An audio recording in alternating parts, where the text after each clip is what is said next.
চারটা উড়ে গেলাম ভাই যান বুঝছো এই যে পাঁচটা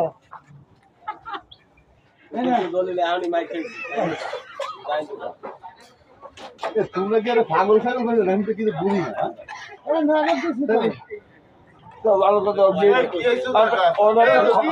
ওর একটা খরচ আছে না?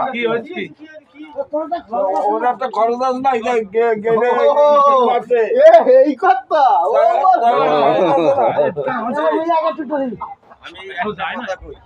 যেই তোর বাড়ক গেল আমার ব্যবসা চলাকালীন দোকানে ফালতু কোনো আর কি কেউ মারতে আসবে আমি নামিয়ে বাইরে যাবো লাগলে আমার দুই কথা বাইরে বই করো আমার এই ব্যবসা প্রতিষ্ঠানে বইয়ে যতক্ষণ আমি খাটে থাকি ততক্ষণ